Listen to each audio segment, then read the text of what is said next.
Ma'am, lately there have been a lot of conflicts between couples because they're too ambitious or they're very busy with lives. So, what are the healthiest way that they can deal with the conflicts or they can manage the conflicts?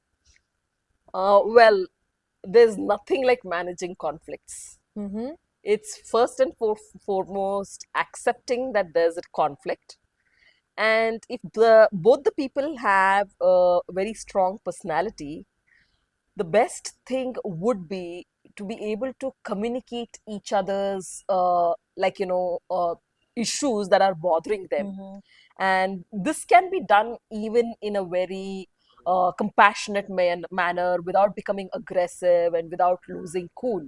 Yes, in the heat of the moment, sometimes people do get angry and lose their patience. So the first thing that people can do at that time is calm down, take a break, and after taking a break, once they are both in a more comfortable position, they can revisit the issue, and they have to like have a negotiation Mm-hmm. and say that we are going to discuss only about these topics.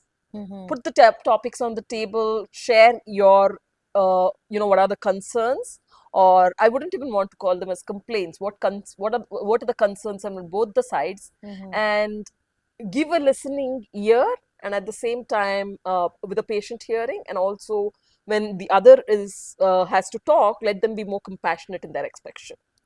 Ma'am, when you talk about communication, but there's also a lot of communication gap between the partners. Many a times they feel unheard, many a times they feel they're not understood, or many a times they feel they don't have the space to talk. So, how can one deal with such situation? Well, see, it's quite a complicated thing when people feel unheard Hmm. and they don't have space to talk. So first and foremost is becoming more connected with themselves. Find that peace and space within themselves Mm-hmm. to then offer that for the other person. Mm-hmm. And if they are in a really stable situation and position where they can then hold space for the other, then it will be more easier to navigate through these issues. So you're telling me that first it's about inner work and then making space for your You got it partner. right. Got it right. So it's we Mm-hmm. always think that when there's a conflict that uh, we want to drag the other person also to do the inner work. Mm-hmm. Not everybody is ready for the inner work at the same time. They don't even understand what it means. Absolutely. So whoever is really experiencing distress can be the first person to step into it. Mm-hmm. And then when the partner starts seeing changes in that person, Mm-hmm. maybe they can feel inclined towards it, or they may never, but still you will find that peace and calm within yourself, which you can then carry it into the relationships and help them transform.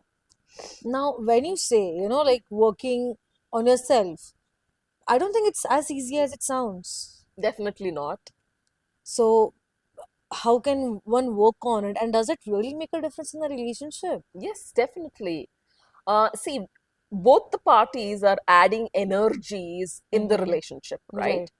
But when one of them begins to do the inner work, when we say inner work, is learning to understand your own patterns, your Mm-hmm. behaviors, and becoming more aware of them and becoming more self aware. Mm-hmm. And that will withdraw the energy you are putting or even forecasting into the relationship. And Mm-hmm. so the burden from one energy is already taken away. Mm-hmm. And so now the other person has that space to sit back and make an observation for themselves. Okay, okay. Ma'am, there's one more question. When Sure. not all relationships are meant to stay forever.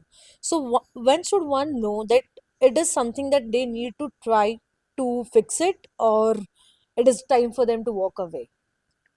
Well, there is no fixing in a relationship, Akshata.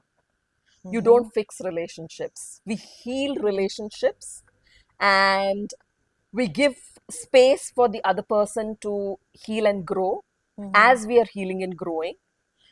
After several attempts and multiple attempts, if things are not working out, And if you're all constantly feeling drained, constantly like bickering, and there is an emotional disconnect, and that Mm-hmm. then I think it's definitely time to rethink your choices and decisions.